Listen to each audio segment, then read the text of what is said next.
Everything that has to do with idealism. I'm very sure about that.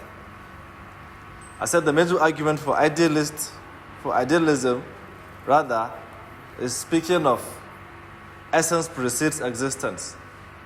Meaning that whatever you are going to do in this life, an idea must first come before that thing comes to be. We argued that even our own very existence as human beings was predicated on the premise that we ourselves are a product of an idea conceived by God. That was why we said we as humans existing were also a product of God's idea.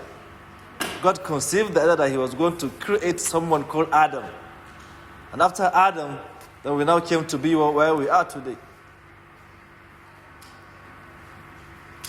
So this essence precedes existence is saying that whatever we are going to do in life, it must first of all start as an idea.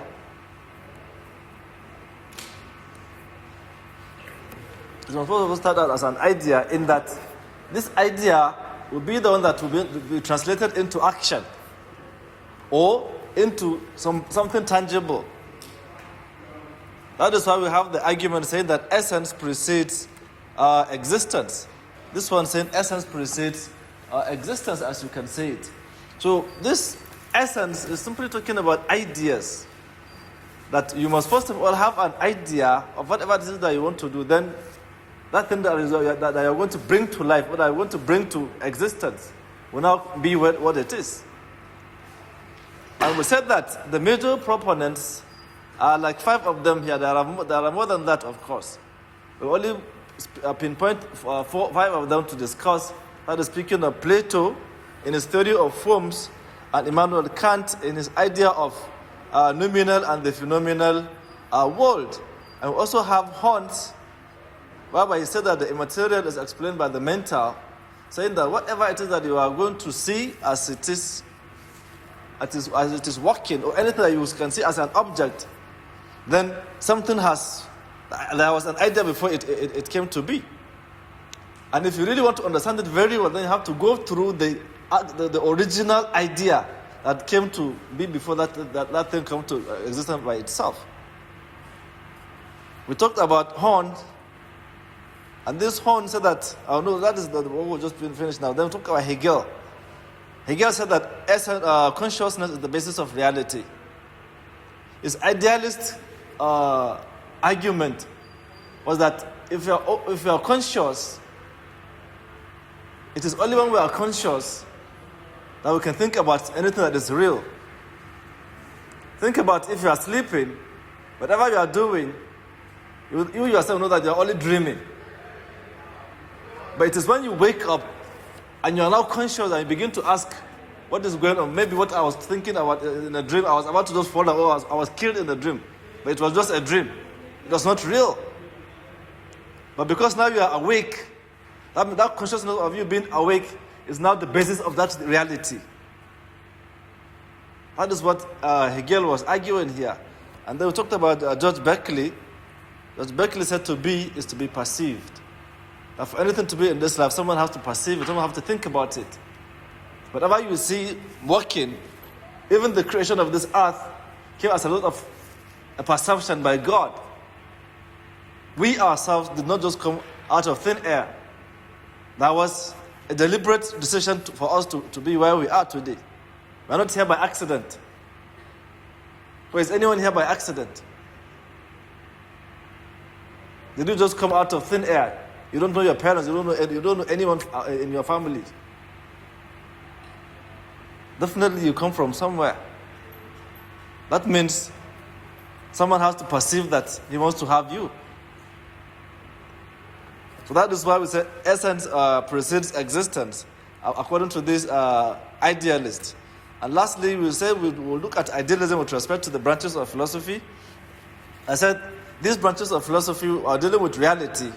According to the realist, or let me say idealist rather, they said reality could only be seen in the world of forms. That is the world of ideas. This world of ideas is what constitutes our own world of reality. That ultimate reality will be only found from there. That is their own argument as far as reality is concerned, or metaphysics is concerned. And then talking about epistemology, that is speaking of knowledge. They said knowledge is a recollection of ideas. Remember, this is where it comes tricky. Tricky in that you begin to ask yourself, when they say it's a recollection of ideas, they're not talking about learning something new. Mostly people will tell you that if you have new knowledge, it means that you have gone through some training or some learning process. You have been taught by someone, and you claim that you have new knowledge. Go? But for the idealist, whenever you are learning something new, they don't believe that it is new. That's not the first time you are learning it. They believe that you are learning it not because you don't know it. You are only just helping yourself to recollect what you know before. Because they believe that whenever a child is born, that child is born with his own knowledge.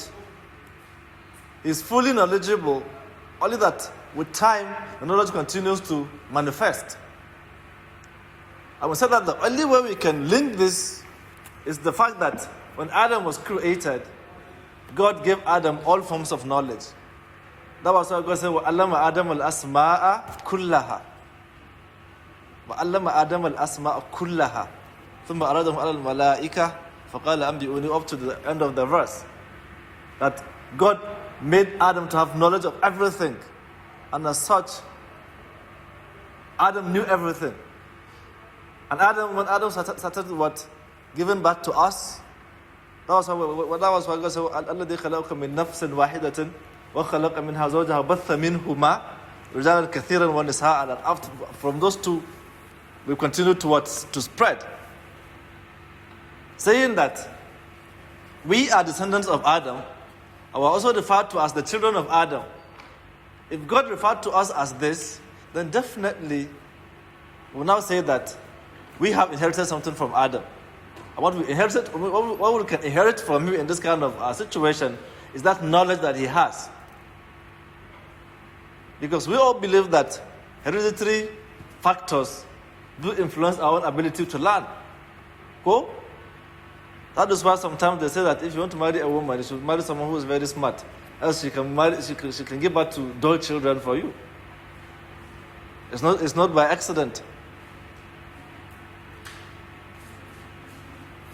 So all these hereditary factors contribute to the fact that when we are born, the fact that we are not children of Adam, then we can say that we also have our knowledge. So this is the major argument that these people are talking about as far as knowledge is concerned. That knowledge is a recollection of ideas, and that the mind is the chief organ of knowledge. The mind is the chief organ of knowledge. When we say your mind is here, or your mind is not here, are you for this class? Listen, are you for this class? Then you come forward. You don't go back there. You are here for class, not to gist. Come forward. I don't want you to be at the back.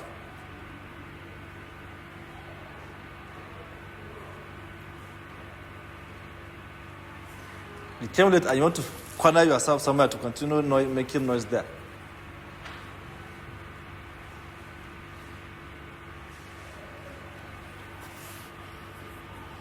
That if our mind is not in the classroom, there's no way we can learn. This individual, tell me, what is he looking at? Are you for this class? Then keep that phone away. Put it in your pocket.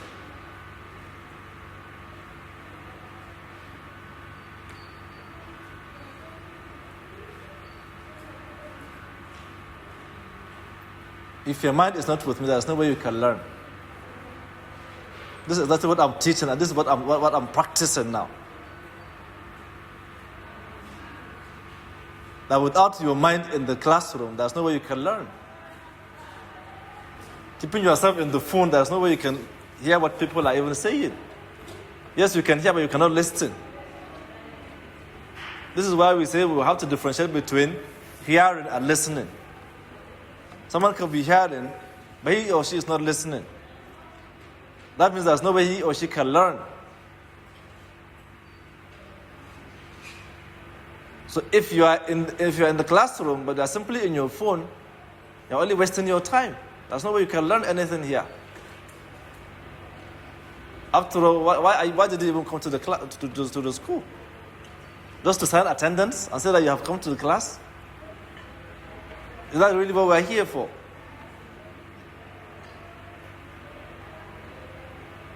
Someone was seriously disturbing me yesterday or the day before yesterday that I don't take attendance in this classroom. That's really what you are here for, just to take attendance, so that they say that you have come. I'm asking the question. You're all here for just to sign attendance? I can just give it to you so you sign, I can just walk out. I have a lot of things to do outside there, wallahi. After all, I've given you the reading material, isn't it? So why waste our time? I'm wasting my energy here. I left a panel out there in my school. That is very important. I have to be there. For some other people who are serious to progress in their lives. They are postgraduate students. They are finished with this first degree. It's not what we're talking about here now. They are postgraduate students. I left them just to come and do my duty here. And yet people are just here to sign attendance. If it's attendance, I will give it to you just and I will walk out. Nobody is going to stop me from what I'm supposed to earn.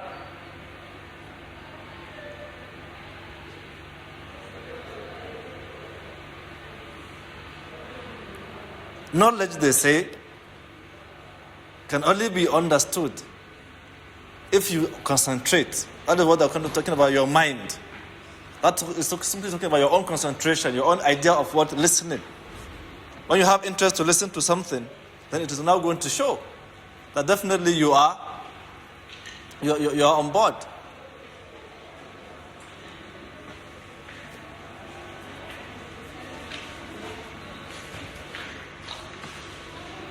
So, that is why they say knowledge is conceived by the mind and not perceived by the senses.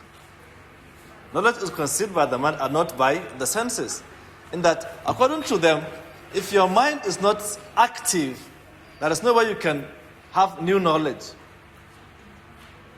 It is only when that mind is active, then you can think about having new knowledge.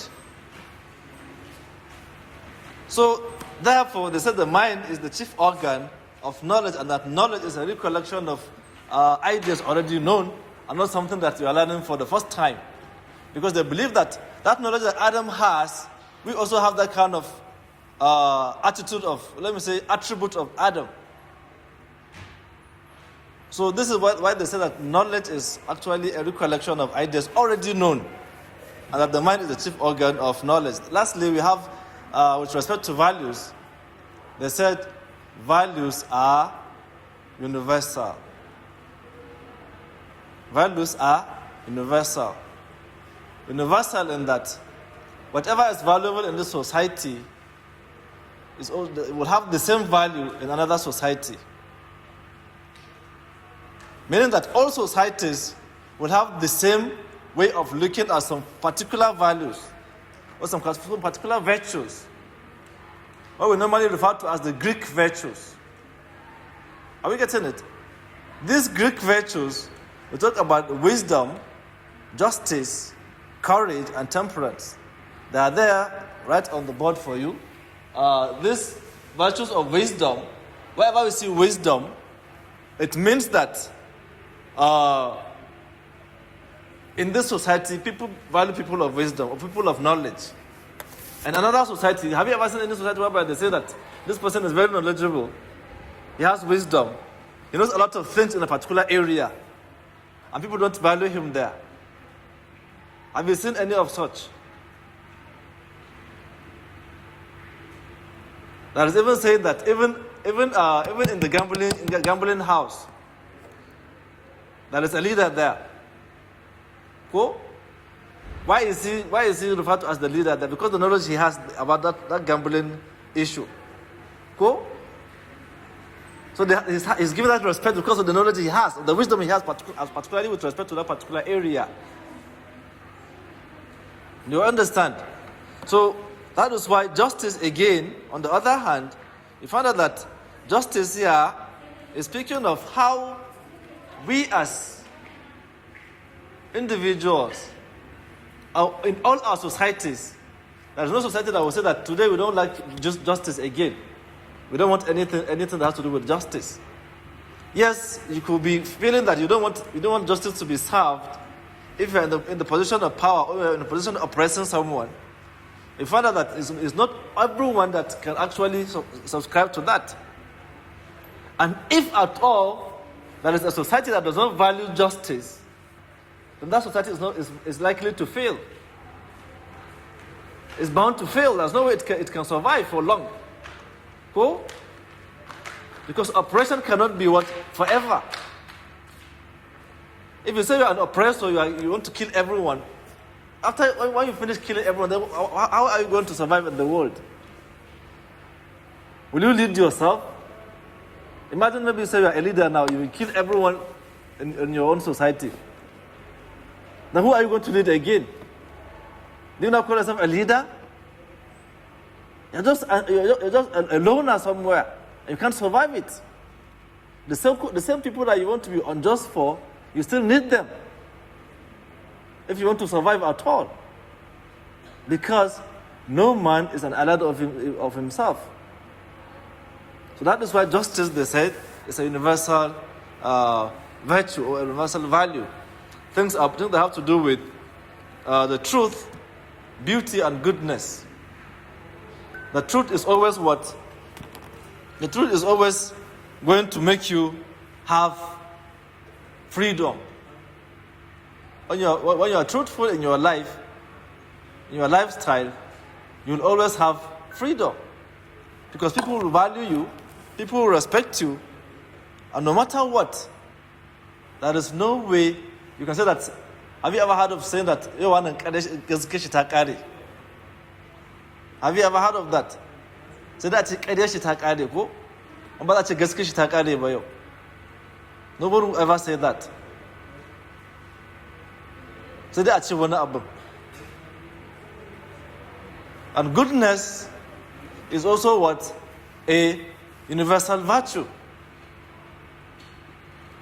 All people in all societies like to say that this is a good person. The quality, the word in itself is kind of an attractive word. Even saying it to someone means a lot to that individual to say you are a good person. For someone to just look at you and say you are a good person. Cool? You feel some kind of honor that this person has actually seen the good side of you. That was why at a point in time the Prophet of Islam said that if you hear people praising you, you should pray this prayer. You say that, Allahumma la tu'akhidni. Yes, my dog. La tu'akhidni bima yaqulun. Don't catch me or don't punish me from what they are saying. And forgive me what they don't know, because you know that as an individual, definitely there are some places that you err, that you make mistakes. You commit sins, but not everyone sees those kind of sins. And they see the good side of you and they are saying that you're a good person. And you are liking it, but at the same time you should pray that God should actually save you from that kind of feeling of haughtiness. Go? That is about that. Let us quickly look at the criticism of idealism. I said idealism is criticized for talking about too much abstractness. Too much abstractness. And that the doctrine hijacks one from immediate reality as it is biased towards ultimate reality. And this ultimate reality here is talking about the world of ideas, the world of forms. What is inside your head is more important to them than what is right in front of you. That's why they say it is hijacking you from the immediate reality that is right before you. Are we getting it? It's telling you about the world out there, not the world right in front of you, not the world right here. That is why they say it is hijacking you from your own immediate reality. because it is concentrated or being biased towards the ultimate reality. Are we getting it? That is why they say, again, that it is inimical to science and technology. This philosophy did not say much about science, nor did it say much about technology. It is more concentrating on the idea of the individual. That was why, when you go to the aims in education, as far as the idealists are concerned, what is the aim of education? Why do we even come to school in the first place? For them, they say, for you to go to school is for you to have what they call self-realization. You as an individual should be self-realized. How do you become self-realized? When you become good, you become accomplished. You go to school, you learn this, you learn that, and you're also a good ambassador of your own society. Then they say that you are accomplished. You have established yourself in business or whatever it is that they are doing economically, and you are doing it also. You have now been self-realized. You are now becoming a functional member of your own society, a functional citizen. Are we getting it? That is why they say education is for that kind of purpose. And again, education should also help in what they call character building or character molding. In that, when you come to school, those two ladies, when you came, I warned you not to stay at the back. You've been busy watching something on your phone. Please, can you just walk out? Yes, the two of you. Can you just walk out? I don't want to see you in the classroom again.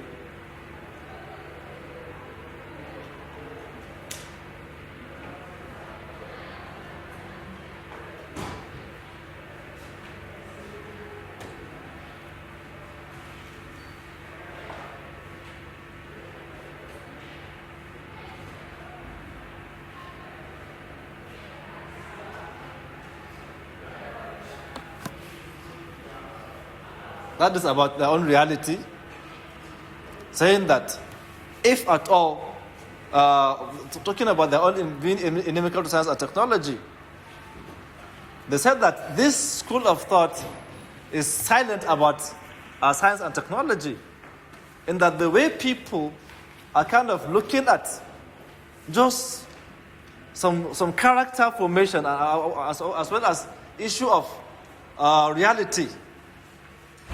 They are no longer discussing things that have to do with your own development as far as this 21st century is concerned, for instance, now. Because science and technology, whether we like it or not, has come to stay. Science and technology has come to stay, and we have to also it's also a reality of its own. We can't be inimical to this science and technology in itself. Because science and technology is also another reality that is actually unfolding right before us. Are we getting it? That is exactly what they are saying as far as this being inimical to science and technology. Now let us quickly look at realism. Realism,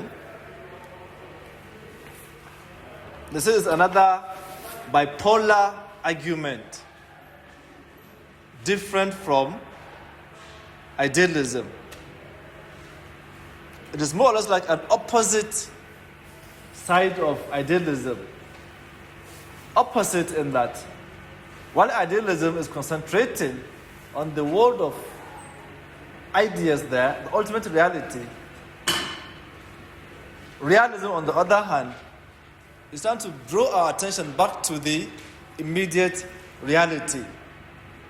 What is right before us, the world of objects rather, not the world of ideas. By saying the world of objects, they're also looking at the world of matter. And this matter, whether we like it or not, is the beginning of science. Through this science, through this matter, when we discover matter, we have a lot of ways to think about scientific arguments. Do you understand? So this is what they're saying as far as the world of matter is concerned.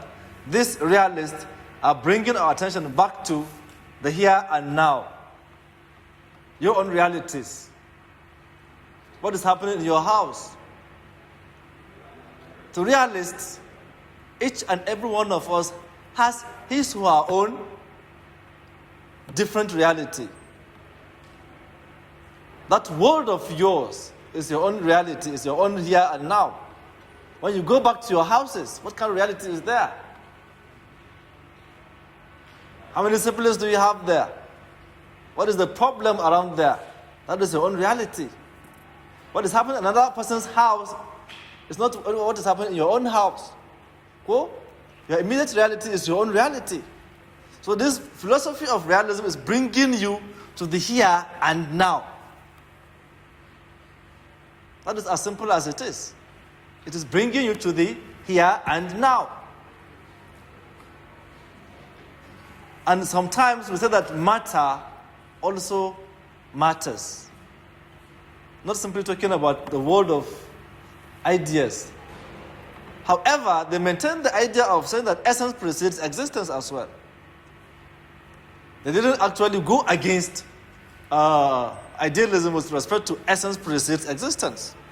They believe that, yes, ideas must come before something comes to in existence. However, they refined it. They refined it in that Aristotle gave like 4 causes, what we call the 4 causes of Aristotle.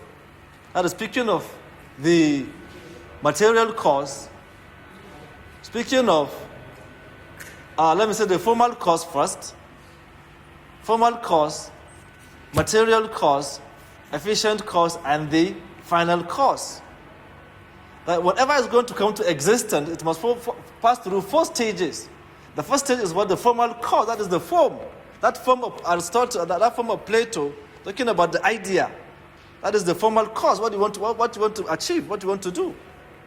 Then followed by the material cause. Here they brought matter into the equation, like I was saying. The material cause is that thing that you are going to use to make that idea of yours to come to reality, to come to life.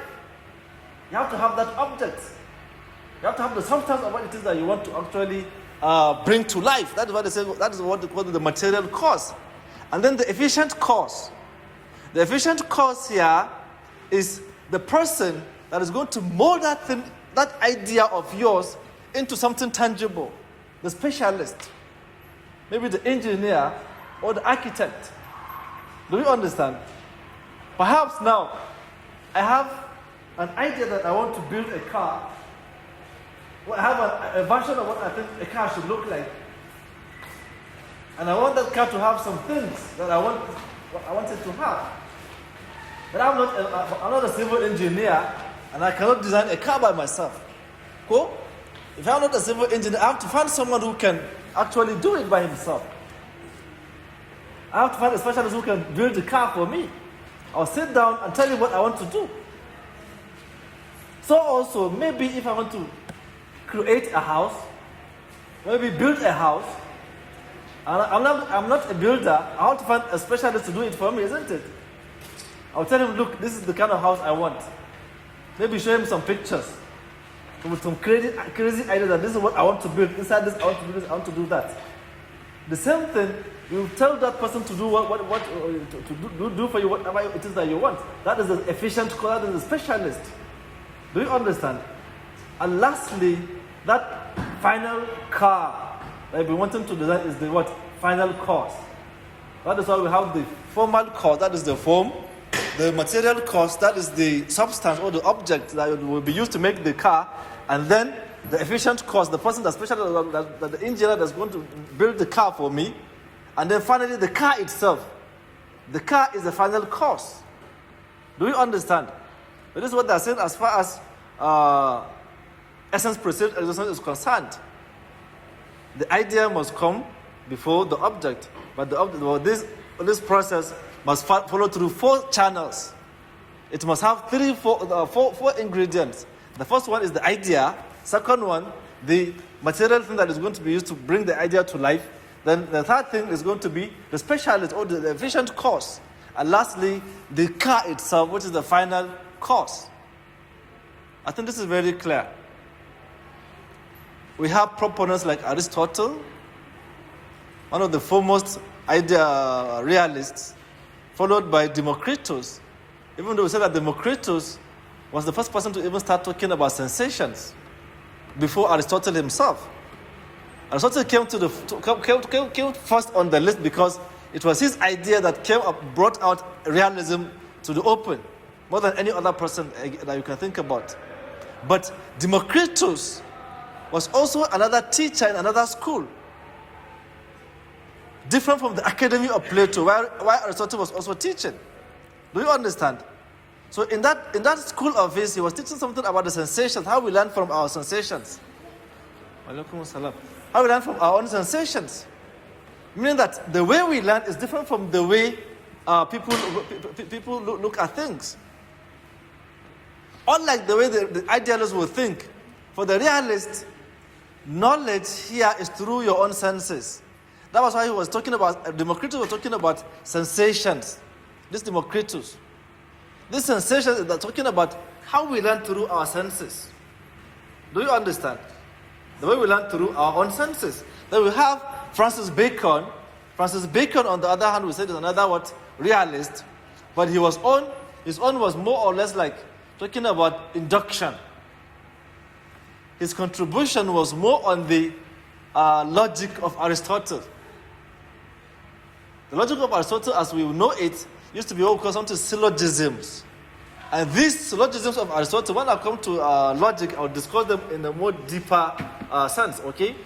These syllogisms are simply looking at how we deduce ideas from a general perspective to a particular experience. While Francis Bacon, on the other hand, is saying that no, we should think about science, we should think scientifically. We should think from micro examples down to up to what? General examples. If you want to study the human race, you should pick a few individuals and study them, so that you can study what the relationship, all of the human behavior of how people behave. And this is what we call induction, from particular experiences to general experiences. And this is how we do what we call the normal scientific research now.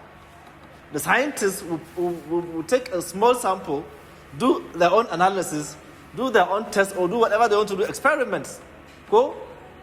After which they can now, maybe if you want to create a new medicine now, do you start just giving everyone to test it? You can't do that. In fact, you even have to start looking for animals to test that medicine first. Go.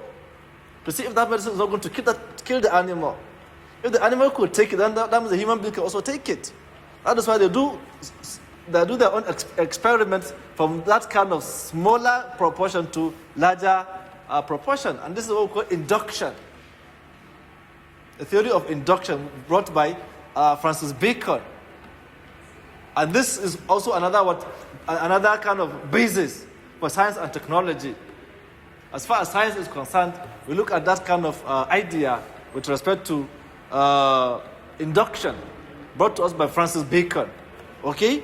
And then we have St. Thomas Aquinas. St. Thomas Aquinas was also a realist. Of course, he was identified with the realist because he was a religious philosopher in the first place. We should know that. St. Thomas Aquinas was a religious or Christian philosopher. He tried so much to explain the existence of God using matter. And at the same time, he was a good student of Aristotle. He was also referred to as a peripatetic philosopher. Peripatetic in that he studied the works of Aristotle towards something called the Nicomachean ethics.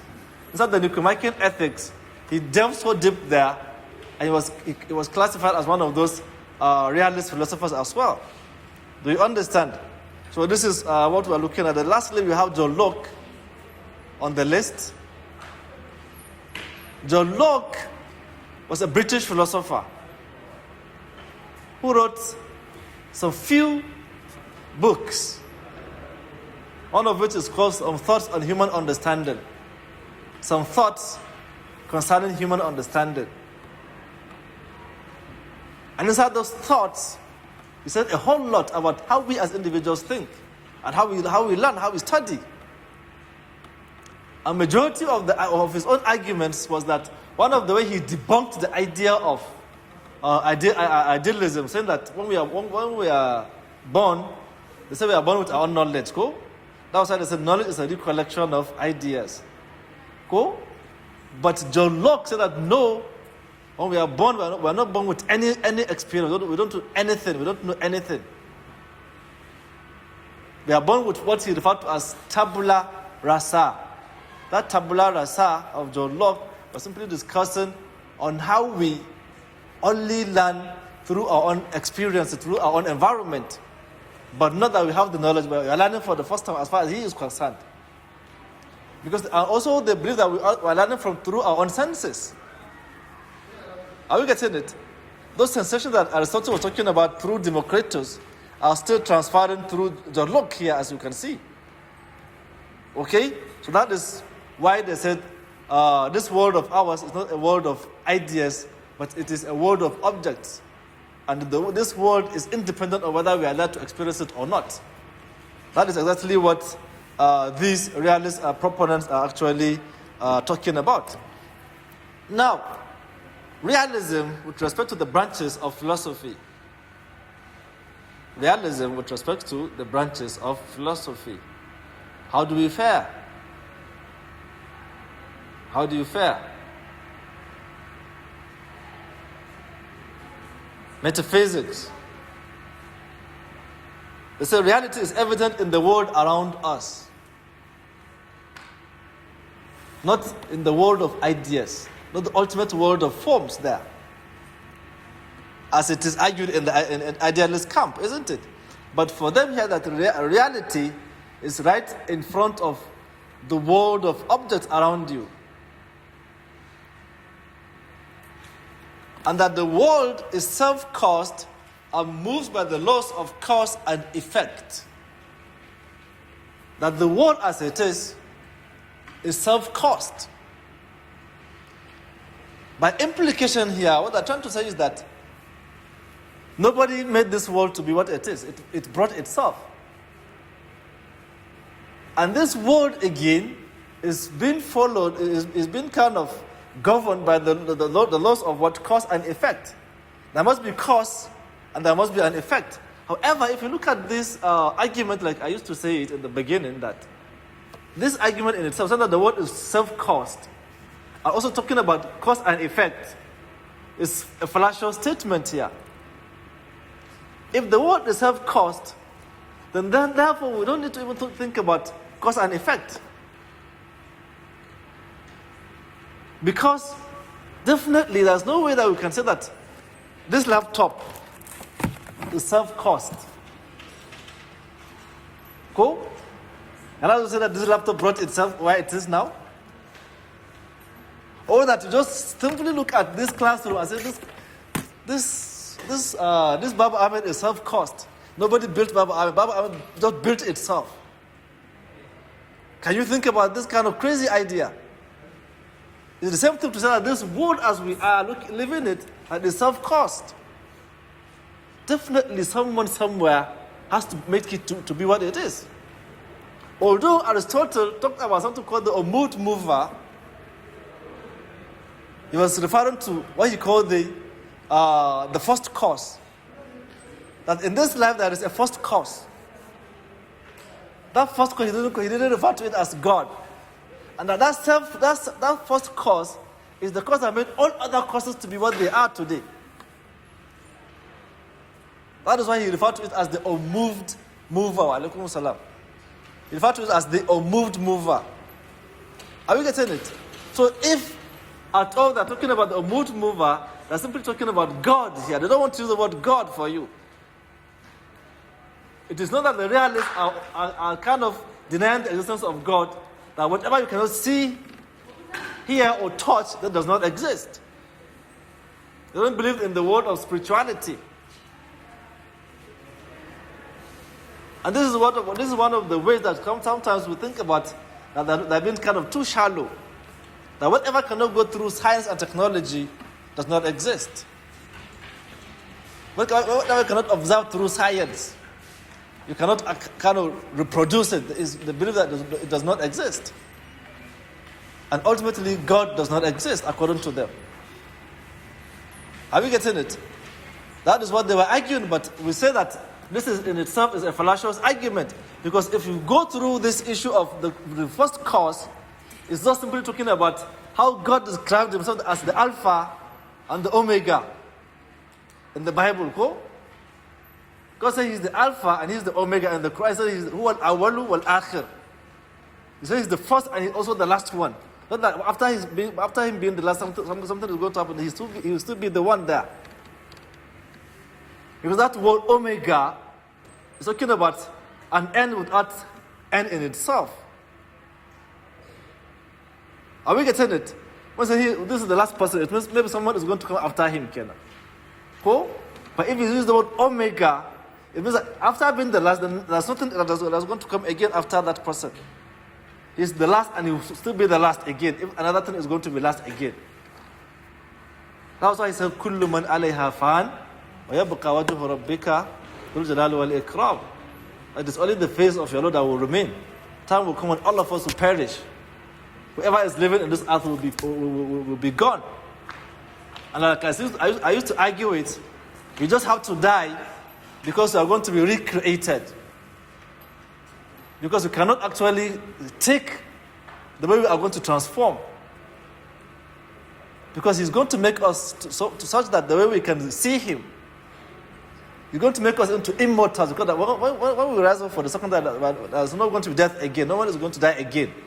We're going to be immortals, and our body is going to be bigger than what it is now. At least you've heard of the people of the Thamud. Go? There are going to be somewhere like those kind of individuals. Yes. And if you're going to be like them, there's no way you can be transforming and just seeing yourself expanding. Go? That is exactly the kind of thinking that you should have. One of the reasons why we must die first before you rise up again, finally.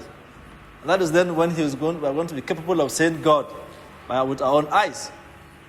He has made us to be stronger and more fortified, so that we can be able to see Him. Because now, if we see Him, we are going to actually perish. The kind of creation He did for us at this level cannot actually withstand His own sight.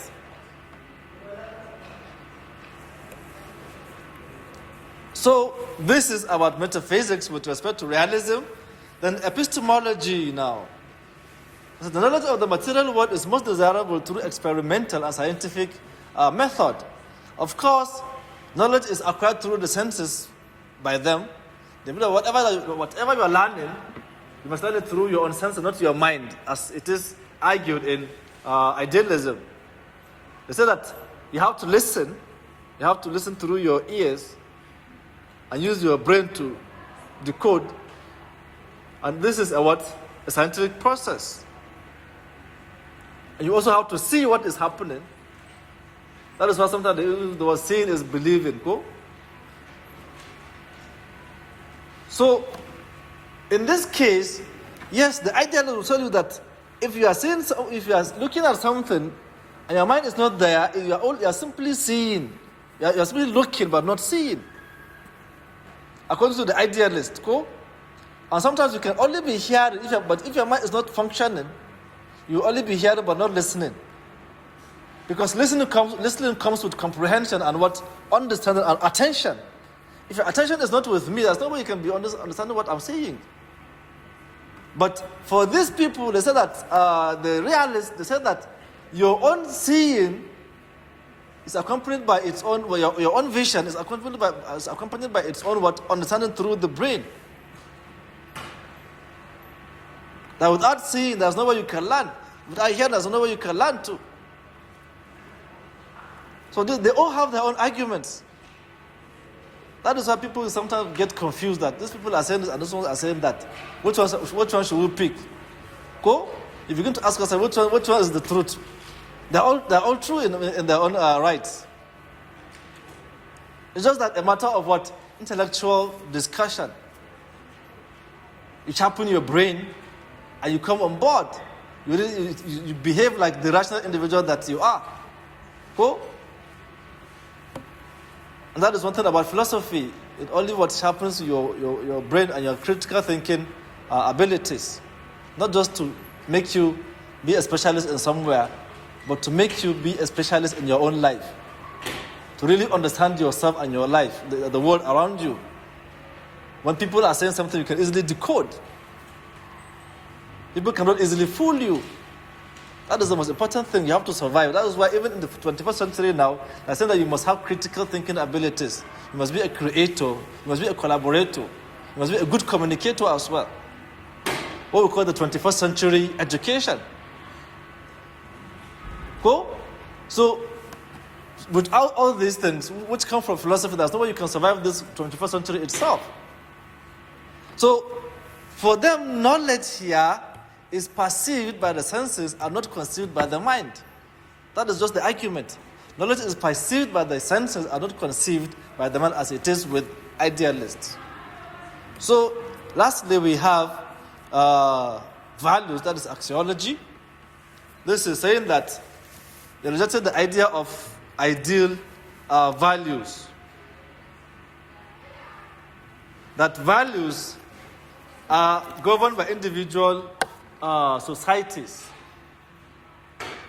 What they're trying to say here is that the idea of universality of values cannot come to play. They believe that each society has its own values. And as such, they speak about something we call relativism here. While you talk about universalism or universality of ideas inside idealist camp, speaking of truth, goodness, beauty, wisdom, justice, courage, temperance, all those Greek virtues, they are universal virtues. They are universally recognized.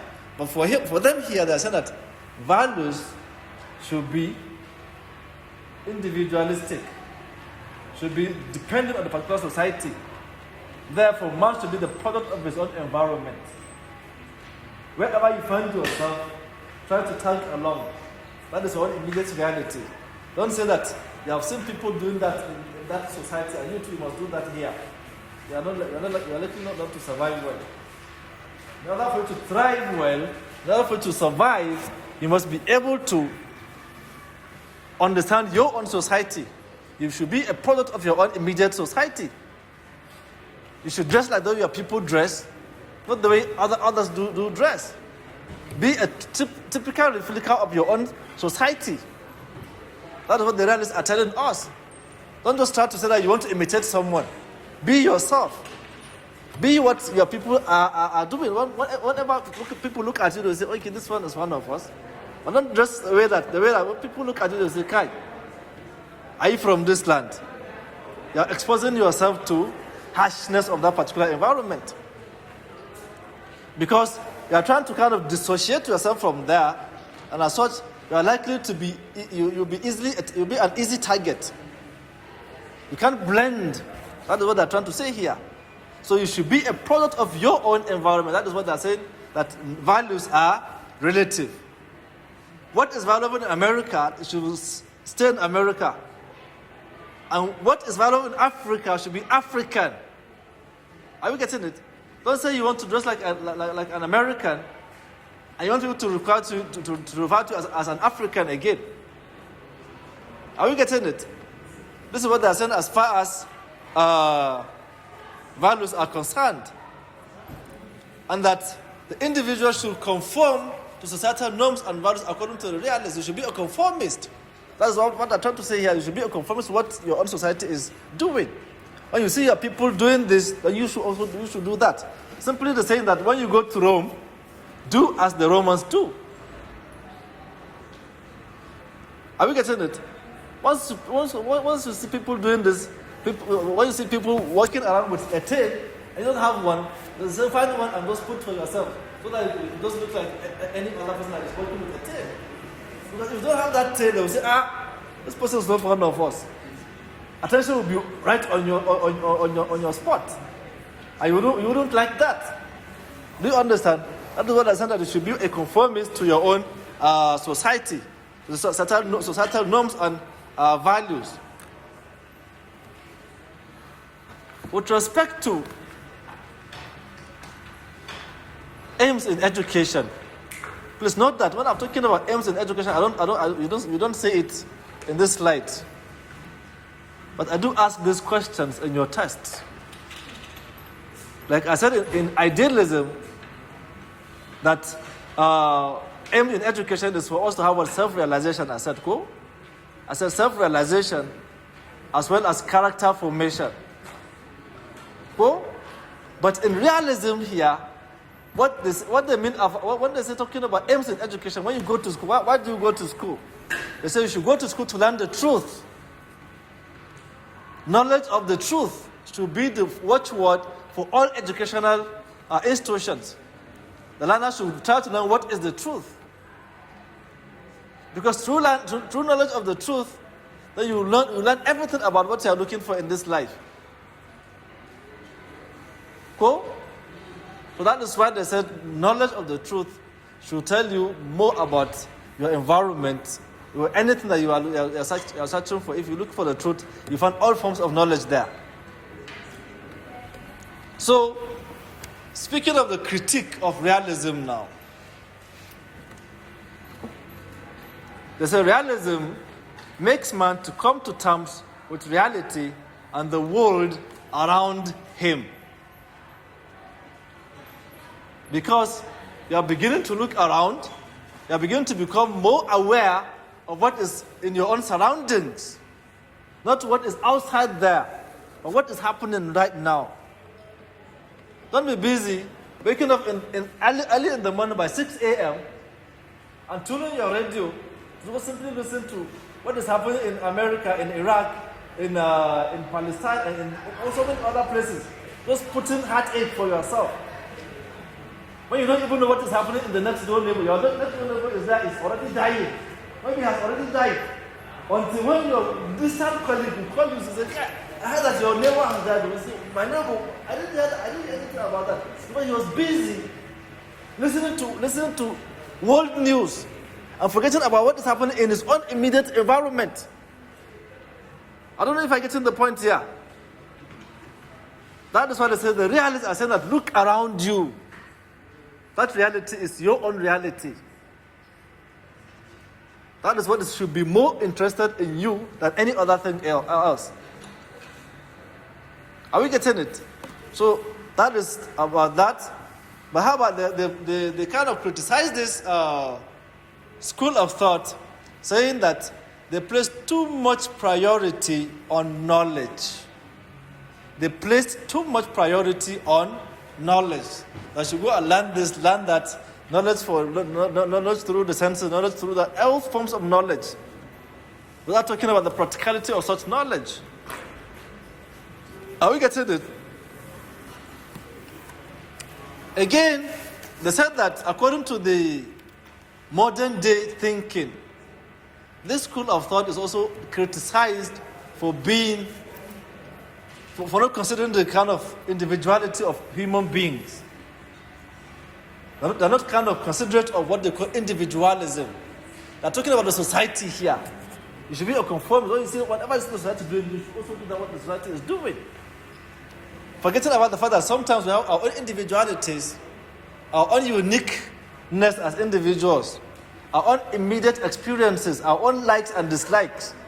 They say we should forget about that and just go for what the society wants.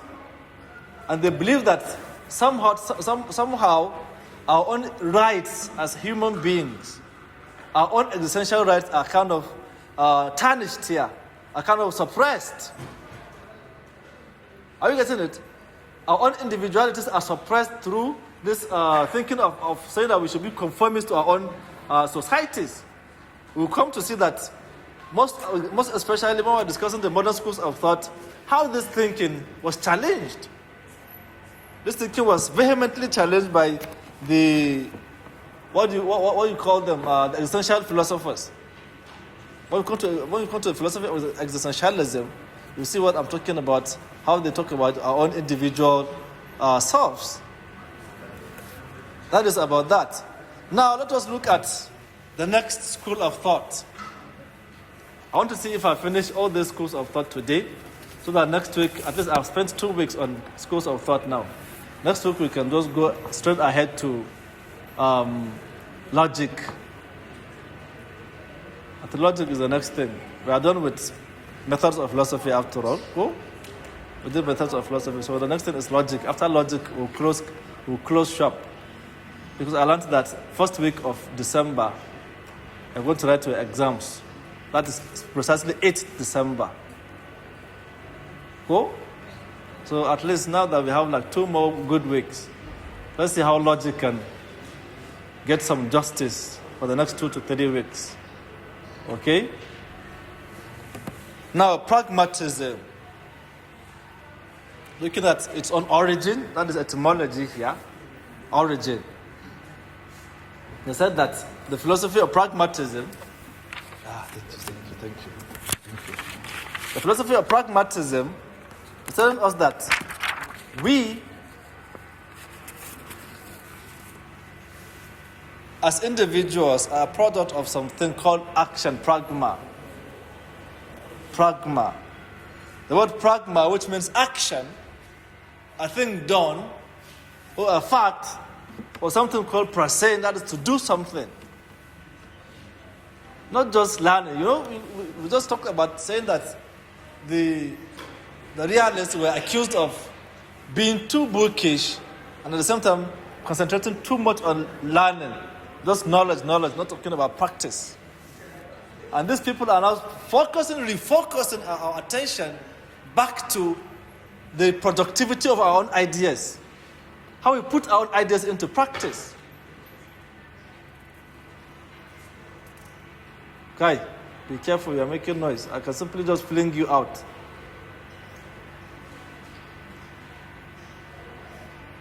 You can decide not to listen. Maybe block your ears like how this guy did. He doesn't want to listen to me. He has blocked his ears. You can do that. But you can't disturb my classroom. Okay? You can block your ears like he did. And just keep listening to whatever you want to listen. But don't disturb my classroom, please. If you continue with that, I will just send you out.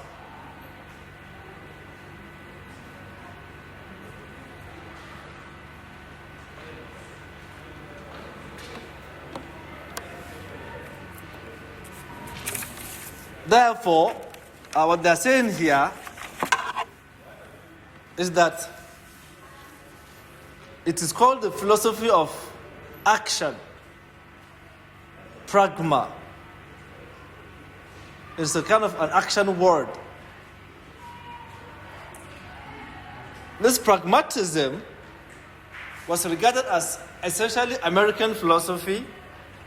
American philosophy in that all the proponents that we know, the 3 most important proponents of the idea of pragmatism, were descendants or were citizens of America.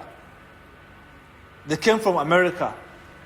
And so that was why it was regarded as an American philosophy. Do we understand? American philosophy in that, speaking of C.S. Peirce, that is Charles Sanders Peirce, William James, as well as John Dewey, all of them came from America.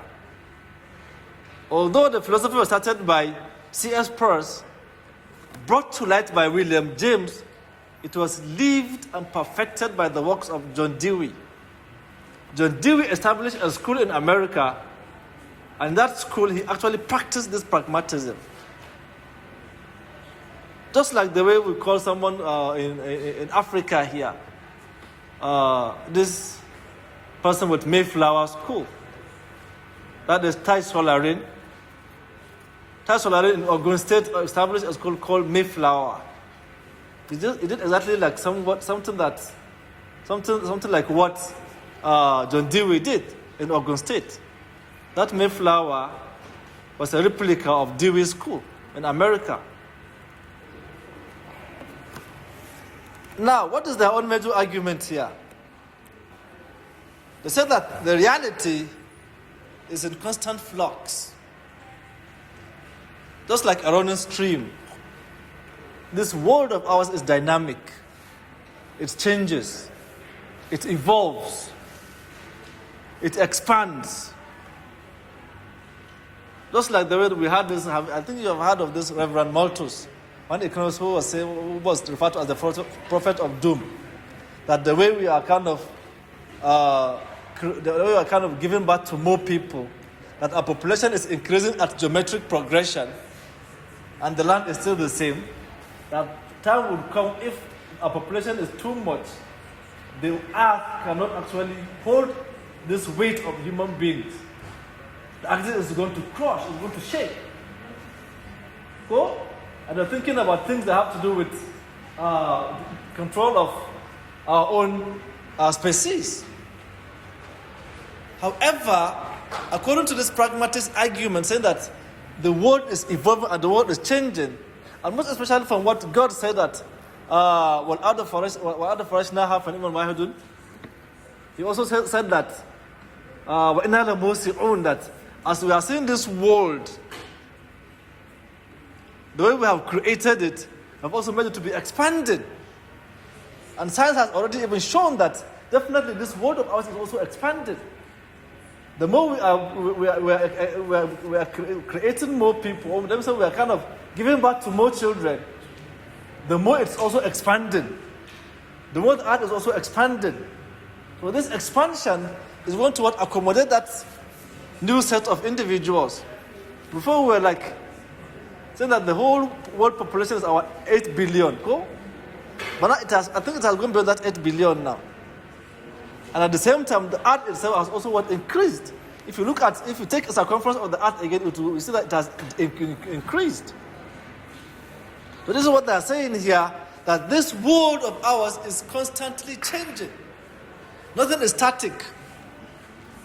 So as far as they are concerned, we as individuals should try to see that these changes are happening everywhere. That is what they said. That is what we call change in the physical world around you. The canoe you knew, guys, the last two guys there, please come down. Yes, I'm talking to you. Yes, but the guy next to you, just come down, stand up. And you in hood too, just walk out. 3 of you walk out.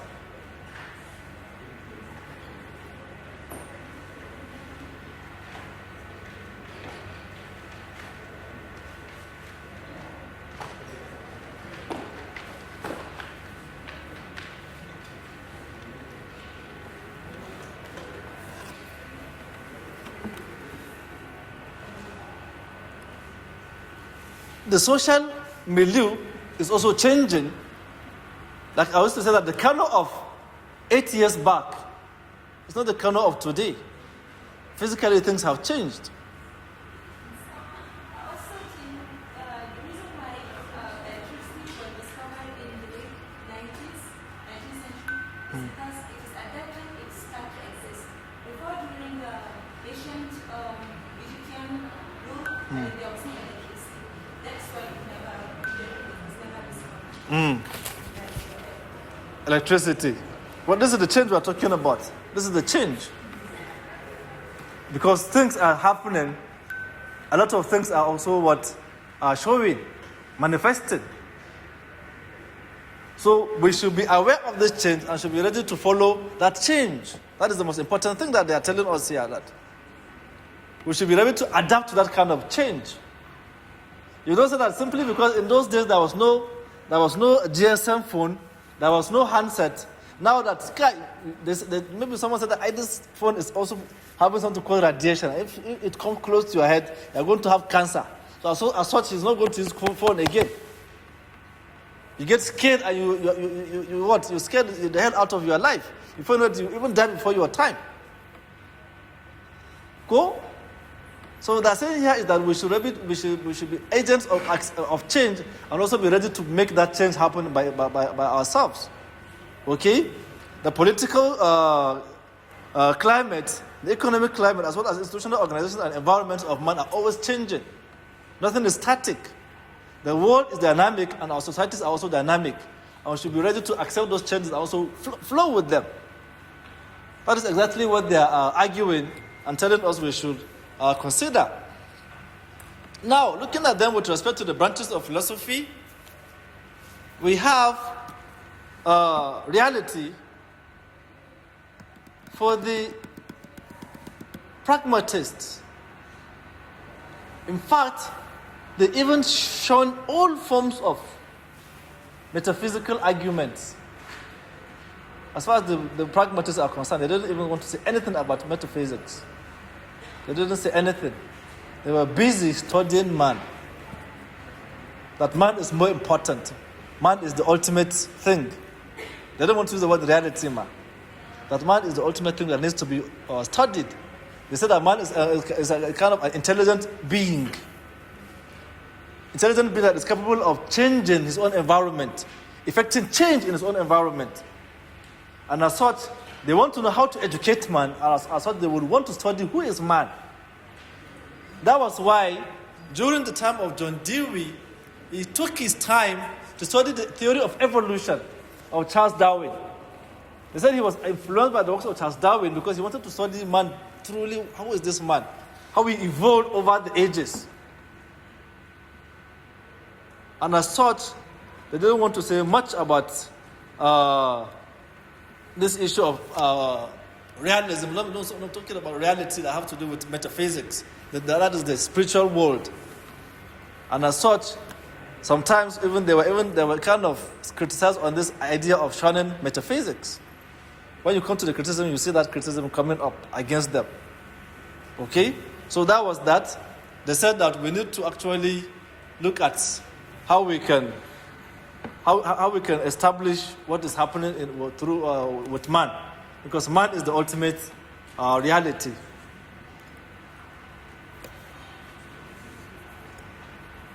Epistemology, knowledge. According to them, knowledge is talking about common experience.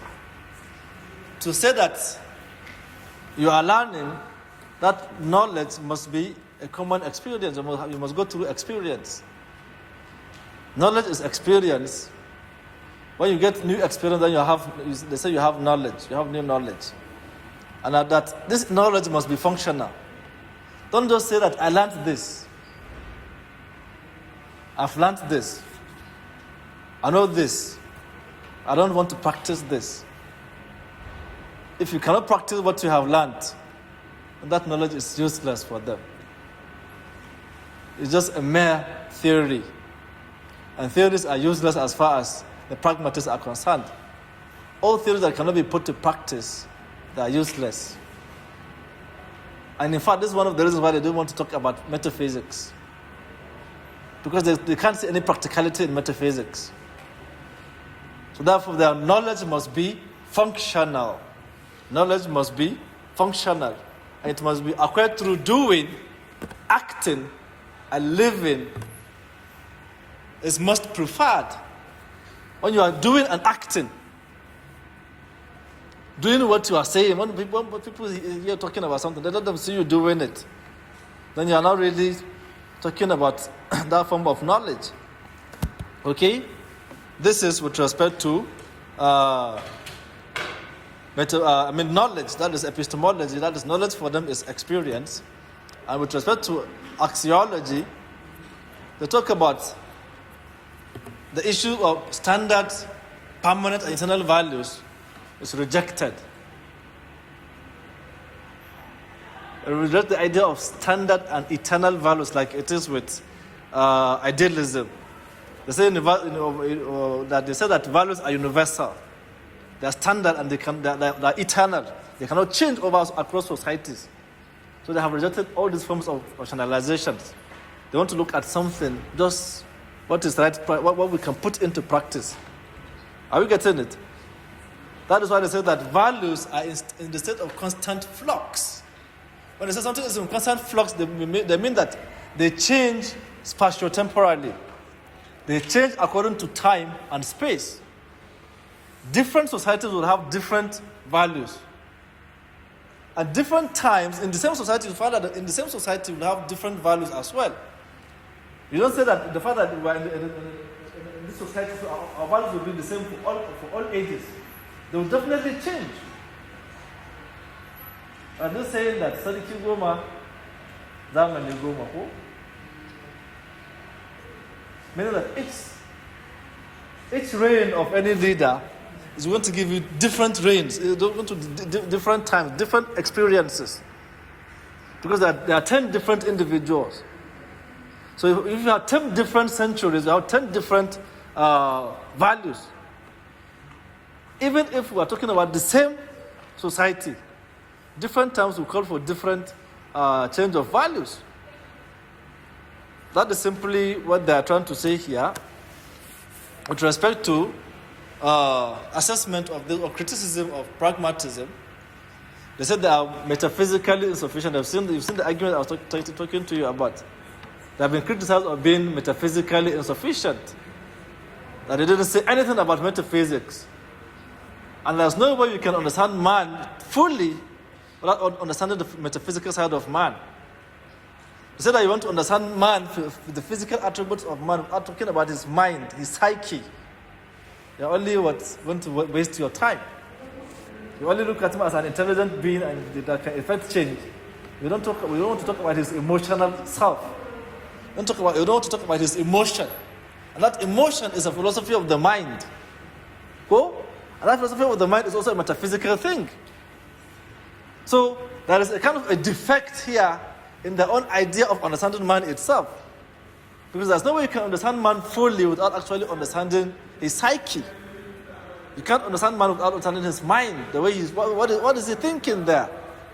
Yes, we know that we cannot actually say we cannot exactly predict what he is thinking, but at least we can predict how he can behave. Go? Even though he can change any time, but at least we can predict. Most especially if we stay with that man for some time, we study someone. That is why we say that each individual has his own habit. He has his own ways of doing things. That is what he has his own worldview. If you understand the person's worldview, then you can predict him. Go? If you really understand a man's worldview, then you can predict him. You can say, no, why? Because I know him. I've been with him for so years. Whenever this happens, he will do this. If that happens, he will do that. So, this happened and he's doing that, then definitely we need to check again. Even if he's not that did it, then something is wrong. Something instigated him to do that, then it's not in a normal setting of how he used to be. Go? Which means you can predict man through his own emotional intelligence, through his own worldview. We have the project method. This project method was brought to us by John Dewey, even though it wasn't started by him, but he kind of gave us this new scientific method of research, whereby we look at our own problems. In a book he wrote talking about how we think. How we think gave us how we solve our own problems as individuals. Talking about how we raise what he called hypothesis. When you have a problem, we raise hypothesis. Okay, the problem could be this or the problem could be that. What could actually be the problem? We make some intelligent guesses. After which we go to collect data from the field. We test the data and ensure that if it is in line with what is found, we can now conclude that this is the problem. This is the solution to the problem. Cool? So that is what we call the scientific method. And this scientific method was given to us by John Dewey, and therefore pragmatism has taken the credit of the project method. The issue of experimentation is also another thing. He said that man is an experiencer. He's experiencing things every day. And as such, he's capable of learning new things through experiment or through experience. Cool? So this is another thing. Then lastly, we have the democratic ideals. These democratic ideas are also part of the last ideas that we can think about as far as democracy and education is concerned. How we give people their own rights. How we consider people's individuality. How we give them the right to fair hearing. Why is Fatima? There's one from Fatima that said she will give me attendance. Who is Fatima in this classroom? Yes. I think you even came there. Have they signed? Can I have it?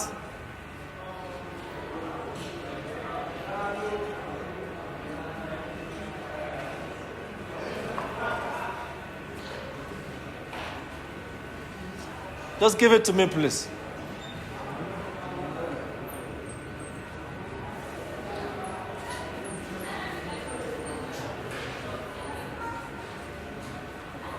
Give me that attendance now. I want to call names.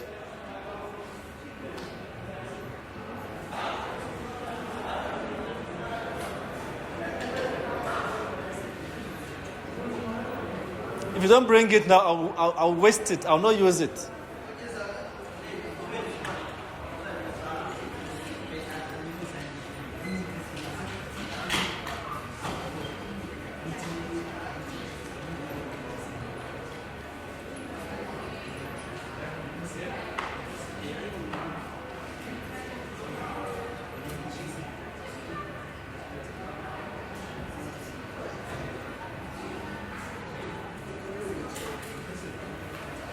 When we come next week, we are going to finish with existentialism and then start logic.